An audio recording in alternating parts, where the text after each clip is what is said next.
আসসালামু আলাইকুম। সবাইকে শুভেচ্ছা জানাচ্ছি। মাসুম মাহবুব। দেখছেন ওপেন দ্য ইউটিউব চ্যানেল এবং মাসুম মাহবুব ফেসবুক পেজ।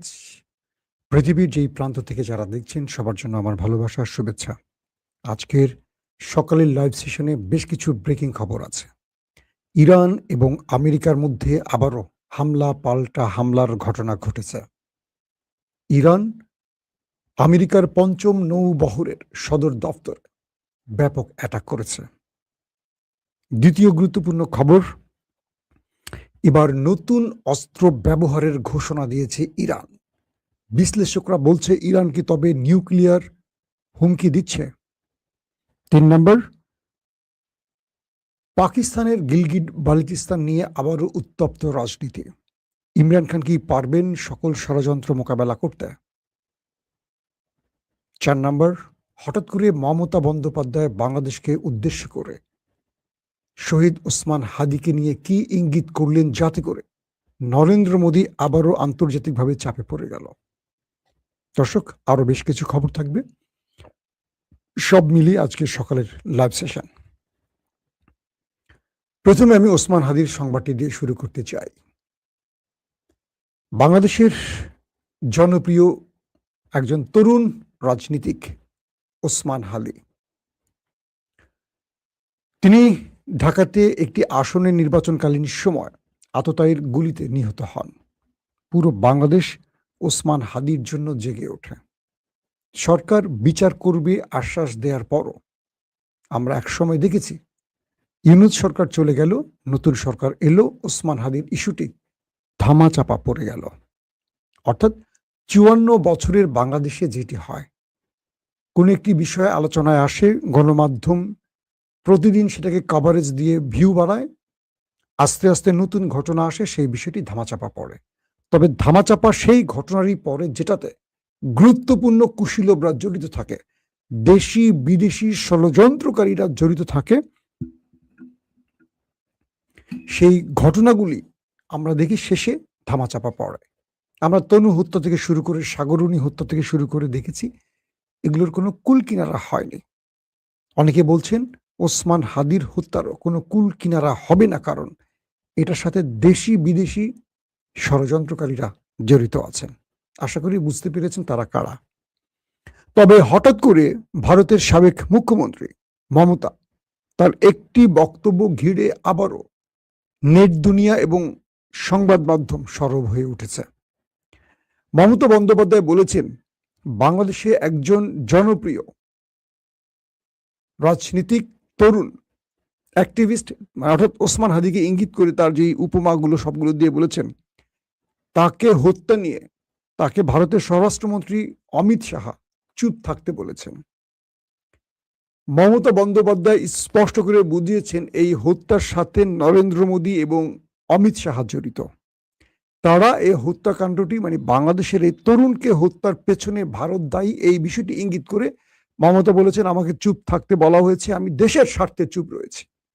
কিন্তু তিনি জানেন এই হত্যার সাথে তার দেশ জড়িত, মানে ভারত জড়িত। এই বক্তব্যটির পর বাংলাদেশের মানুষ যে বিষয়টি ধারণা করেছিল অবশেষে সেটাই সত্য প্রমাণিত হয়েছে। অর্থাৎ ওসমান হাদিকে হত্যার সাথে ওই পারের গোয়েন্দা সংস্থা বা সেই দেশের রাষ্ট্র যে জড়িত, সেই বিষয়টি একজন মুখ্যমন্ত্রীর বক্তব্যে সেটা আবার প্রমাণ হয়েছে। আমাদের দাবি থাকবে বাংলাদেশ সরকারের কাছে মমতার এই বক্তব্যটি গুরুত্ব সহকারে নিয়ে ভারত সরকারের কাছে এর জবাব চাওয়া এবং এর সুষ্ঠু তদন্ত করে প্রকৃত হত্যাকারী কারা সেটা প্রমাণ করা। যদি সরকার এটি করতে পারে, আমরা মনে করব এই সরকার জনগণের সরকার। আর যদি সরকার এই বিষয়ে আর কোনো পদক্ষেপ না নেয়, ধরে নেব এই ষড়যন্ত্রে হয়তোবা সরকারেরও কেউ জড়িত থাকতে পারে, অথবা সরকার ওই দেশটির ভয়ে চুপ রয়েছে। তাহলে আগামী দিনগুলোতে বাংলাদেশ বড় কোনো বিচারের ক্ষেত্রে বা ইনসাফ প্রতিষ্ঠার ক্ষেত্রে এই সরকারের কাছে তাদের আস্থা হারাবে। দর্শক, দ্বিতীয় গুরুত্বপূর্ণ খবরটি হলো অমিত শাহ, ভারতের স্বরাষ্ট্রমন্ত্রী, তিনি পাকিস্তানকে উদ্দেশ্য করে বলেছেন যে পাকিস্তান সীমান্তে সব বাড়ি ঘর গুড়িয়ে দেয়া হবে। আবারও তিনি পাকিস্তানের বিরুদ্ধে নতুন বক্তব্য দিয়ে দু দেশের মধ্যে উত্তেজনা বাড়াবার চেষ্টা করছেন। পাকিস্তান সীমান্তে যত বাড়িঘর আছে সব গড়িয়ে দেবে ভারত, এমন হুঁশিয়ারি দিয়েছেন তিনি। এবং তিনি বলছেন এই সীমান্ত দিয়ে অস্ত্র এবং মাদক চোরাচালান হয়। প্রশ্ন হলো, বাংলাদেশে যত ইয়াবা, যত ফেন্সিডিল আসছে, অস্ত্র আসছে, কোন বর্ডার থেকে আসছে? বাংলাদেশের সাথে মাত্র একটি দেশের বর্ডার রয়েছে, আর রয়েছে মিয়ানমারের, সেটা নাফ নদীর ওপারে। সেখান থেকে ইয়াবা আসে কম বেশি আমরা জানি।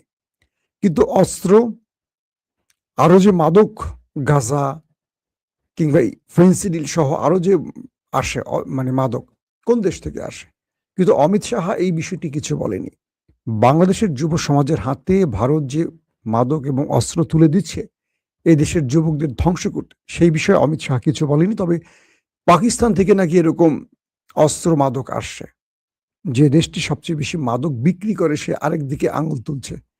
হাসবো না কাঁদবো। তবে এখন পর্যন্ত এই ব্যাপারে পাকিস্তান কোনো বক্তব্য দেয়নি। আশা করি শীঘ্রই পাকিস্তানের বক্তব্য আমরা পাবো। দর্শক, 3 নম্বর গুরুত্বপূর্ণ খবর, পাকিস্তানের গিলগিট বালুচিস্তানে প্রাদেশিক নির্বাচন। অর্থাৎ আমরা ভারতের দিক দিয়ে বুঝাই পশ্চিমবঙ্গ যেমন একটি, কি বলবো, এটা আমাদের দেশে তো একটি নির্বাচন হয়, প্রধানমন্ত্রী নির্বাচন, জাতীয় নির্বাচন, কিন্তু ভারত এবং পাকিস্তানে প্রাদেশিক নির্বাচন হয়, প্রদেশ কেন্দ্রিক।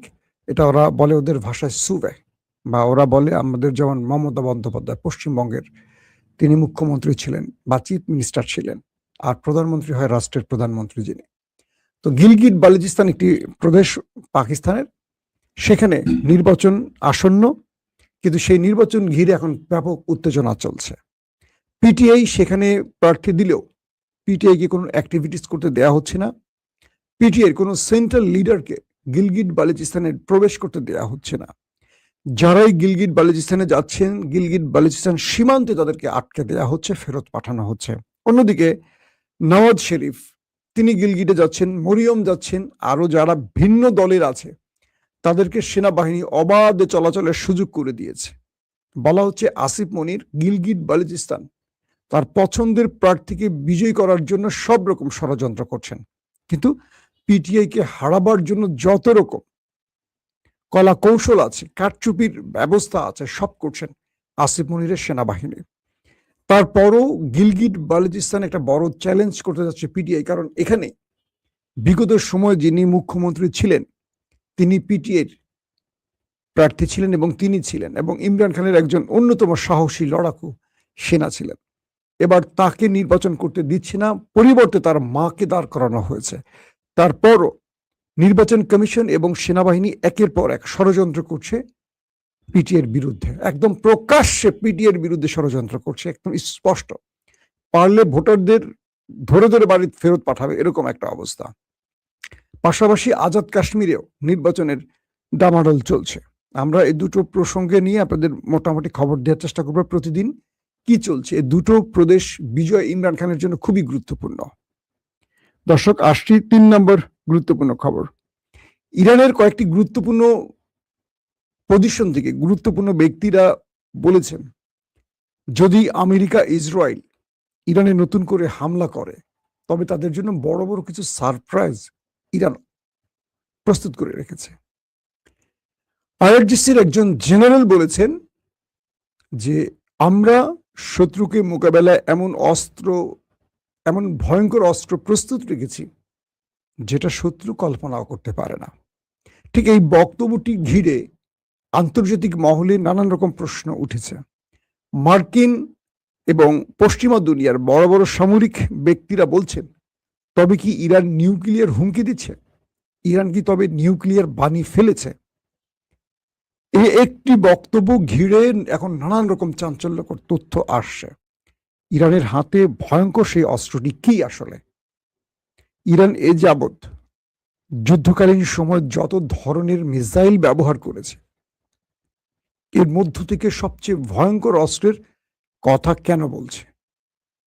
ইরান কি এই শব্দটি দিয়ে বোঝাচ্ছে পৃথিবীকে যে তারা নিউক্লিয়ার বানিয়ে ফেলেছে? এটা নিয়ে অনেক আলোচনা চলছে, হয়তো বা ধারাবাহিকভাবে এটার অনেক প্রশ্নের উত্তর মিলবে। 2 নম্বর, ইরান কেন আমেরিকার কাছে নত হচ্ছে না? তার কাছে এমন কি আছে? এটি নিয়েও এখন আলোচনা চলছে। আইআরজিসির কমান্ডার বলছেন, আমরা শত্রুকে প্রতিটি ধাপে তাদেরকে পর্যবেক্ষণ করেই আমাদের অস্ত্র ব্যবহার করে থাকি। তবে এবার আমরা তাদের জন্য যে ভয়ঙ্কর আমাদের অস্ত্রটি হাতে রেখেছি, যেটি শত্রুর সকল মনোবল ভেঙে দেবে, শত্রুকে তার সকল শক্তির আধার থেকে ছুটকে ফেলে দেবে। তার মানে এমন কিছু ইঙ্গিত করছে তবে ইরান, নাকি এমন কোনো মিসাইল যেটি ইরান ব্যবহার করেনি কিন্তু শত্রুর জন্য খুব ভয়ঙ্কর কিছু হবে, এইরকমই একটি বার্তা আসছে বলা হচ্ছে। দর্শক, তো ইরানের এই বক্তব্য নিয়ে নানান রকম মন্তব্য আসছে। তবে ইরানের একজন পার্লামেন্টেরিয়ান বলেছেন যে ইরানের মূল শক্তি হলো তার জনগণ। ইরান শত্রুর সাথে যুদ্ধ করবে তার জনগণকে নিয়ে, এবং জনগণই সেটা মোকাবেলা করবে। দেখি আমরা আসলে কি হতে যাচ্ছে সামনের দিনগুলোতে। তবে এবার খেলাটা শুরু করেছে আরেক দিক থেকে চীন এবং ইউরোপের মধ্যে একটি অদৃশ্য ডিল তৈরি হয়েছে, যেটি আমেরিকার সবচেয়ে বড় ভয় ছিল। কারণ ইউরোপকে চীন তার বগলে নিয়ে গেলে আমেরিকা তার পরাশক্তি থেকে ছিটকে পড়ে যাবে। ইতিমধ্যে সেই বিষয়টি স্পষ্ট হচ্ছে, কারণ চীন মার্কিন বন্ডস বিক্রি করে গোল্ড কেনার দিকে নজর দিয়েছে। হঠাৎ করে খবর আসলো ইউরোপের সেন্ট্রাল ব্যাংক আমেরিকার ট্রেজারি বন্ধ করে ট্রেজারি বন্ড বিক্রি করা শুরু করে দিয়েছে। ইউরোপের সেন্ট্রাল ব্যাংক মার্কিন যুক্তরাষ্ট্রের ট্রেজারি বন্ড বিক্রি করে গোল্ড কেনা শুরু করেছে। তার মানে আমেরিকার ডলার এখন ঠাস করে মাটিতে পড়ে যাবে, শেয়ার বাজার ঠাস করে নিচে পড়ে যাবে। আমেরিকা পুরো পৃথিবীকে আগে ঋণ দিয়ে সুদে টাকা গুনত, এখন আমেরিকা নিজে তাদের যে ট্রিলিয়ন ট্রিলিয়ন ঋণ আছে, এই ঋণগুলো চাঙা হয়ে যাবে, এবং আমেরিকার এই বন্ড ইউরোপ বিক্রি করে দেওয়ার জন্য এবং তারা স্বর্ণ কেনার জন্য তাদের ডলারের দরপতন শুধু নয়, আমেরিকা এখন নিজে বড় রকম ঋণগ্রস্ত হয়ে চাপে পড়ে যাবে। তাদের দেশে অর্থনীতির যেমন 12টা বাজবে, তাদের দেশে দ্রব্যমূল্যের দাম এখন কয়েক গুণ বেড়ে যাবে, দাম করে বেড়ে যাবে। পুরো আমেরিকা সোসাইটি, পুরো আমেরিকার জনগণ এখন ঋণের বোঝায় জর্জরিত হবে। দ্রব্যমূল্যের ঊর্ধ্বগতির নাভিশ্বাস দেখবে বাংলাদেশের মতো। এখন আমেরিকা এই যুদ্ধে তার হিসেব নিকেশ শুরু করেছে, কারণ ইউরোপ বলছে এই আমেরিকা একটি অন্যায় যুদ্ধ চাপিয়ে দিয়ে ইরানের সাথে পুরো ইউরোপকে লকডাউনে ফেলে দিচ্ছে। পুরো ইউরোপ এখন তাদের শিল্প কারখানা প্রায় বন্ধের পথে, তেল এবং গ্যাসের সংকটে পুরো ইউরোপ জ্বলছে। এখন কোনোভাবেই আমেরিকা তাদের কথা শুনছে না। যুদ্ধ বন্ধের যত প্রস্তাব ইউরোপ দিচ্ছে আমেরিকাকে, আমেরিকা নিচ্ছে না। এক ইসরায়েলকে খুশি করতে, এক ইসরায়েলকে বাঁচাতে আমেরিকা ইউরোপের কোনো দাবি রাখছে না। তাই ইউরোপ এখন সিদ্ধান্ত নিয়েছে মার্কিন বন্ড বিক্রি করে তারা এখন গোল্ড কিনবে। মোটামুটি আমেরিকার কপালে বিশাল দুঃখ আছে, এই হিসেবেই এটা বোঝা যায়। হয়তো আপনারা পরবর্তী সংবাদগুলোতে পেয়ে যাবেন এই খবরটি, যে আমেরিকার জন্য কত বড় ভয়াবহ দুর্ভোগ আসতে যাচ্ছে ইরান যুদ্ধের কারণে। দর্শক, সবচেয়ে বড় খবর যেটির জন্য আপনারা ওয়েট করছেন, হঠাৎ করে মার্কিন যুক্তরাষ্ট্র ইরানের একটি তেলবাহী জাহাজে হামলা করে এবং সেই জাহাজটির ইঞ্জিন রুমে আগুন ধরে যায়। ইরান পাল্টা আমেরিকা এবং ইসরায়েলের শিপগুলোতে টার্গেট করে মিসাইল হিট চালায় এবং সেই জাহাজও আগুন ধরে যায়। এরপর আমেরিকা ক্ষেপে যায়। আমেরিকা ক্ষেপে গিয়ে ইরানের আইআরজিসির যে সেন্ট্রাল সদর দপ্তর টাওয়ার, সেটাকে হামলা করে উড়িয়ে দেয়। এটি হলো আইআরজিসি। তারপর কেশম দ্বীপে ব্যাপক অ্যাটাক চালায় আমেরিকা। প্রতিউত্তরে ইরান কাতার এবং বাহরাইনে কয়েক দফা মিসাইল এবং ড্রোন অ্যাটাক চালায়। আইআরজিসির পক্ষ থেকে বলা হয় তারা মার্কিন যুক্তরাষ্ট্রের 5ম নৌবহরের সেন্ট্রাল কমান্ডে হিট করেছে এবং তাদের হেলিকপ্টার টার্গেট করে হিট করেছে। আমেরিকা বলছে তারা এই আক্রমণগুলোকে ইন্টারসেপ্ট করেছে। ইরান এখনো কিছু বলেনি। ইরান বলছে তাদের আইআরজিসির যে সদর দপ্তর বা সেন্ট্রাল কমান্ডের যে পোস্ট, হেডকোয়ার্টার পোস্ট, সেটিকে তারা ক্ষতিগ্রস্ত করেছে। এখন একদল আরেক দলের সাথে পাল্টা হামলা চলছে এই যুদ্ধবিরতির মধ্যে। ইরান বলছে শত্রু তাদেরকে আক্রমণ করলে তারা 1 সেকেন্ড অপেক্ষা করবে না। আবার মার্কিন যুক্তরাষ্ট্রের পঞ্চম নৌ বহরের সদর দপ্তরে হামলা করে ইরান এটিও প্রমাণ করেছে তারা শত্রুর টার্গেটে অ্যাটাক করতে এতটুকু পিছপা হবে না, এতটুকু ভয় পাচ্ছে না। তাহলে খেলাটা শুরু করলো কে? আমেরিকা। আমেরিকা প্রথমে ইরানের জাহাজকে টার্গেট করেছে, ইরান আমেরিকা ইসরায়েলের জাহাজ টার্গেট করেছে। এরপর আমেরিকা খেপে গিয়ে আইআরজিসি সদর দপ্তরের যেটা তাদের কি বলে ওই কন্ট্রোল পোস্ট, সেখানে হিট করেছে। সেখান থেকে আমেরিকান নৌবহরের পঞ্চম নৌবহরের হেডকোয়ার্টারে হিট করেছে ইরান। কাতার এবং বাহরাইনে সিরিজ মিসাইল এবং ড্রোন অ্যাটাক করেছে। এভাবেই চলছে দুই দেশের মধ্যে খেলা, পাল্টা খেলা। এভাবেই যেন যুদ্ধ পরিস্থিতি আবারও আরেকটি বড় যুদ্ধের দিকে মধ্যপ্রাচ্যকে টেনে নেবে। একদিকে যুদ্ধ বিরতি, তার মধ্যেই থেমে থেমে এই খেলাগুলো চলছে। দর্শক, আজকের মতো বিদায় নিচ্ছি। প্রত্যেকে ভালো থাকবেন। আল্লাহ হাফেজ।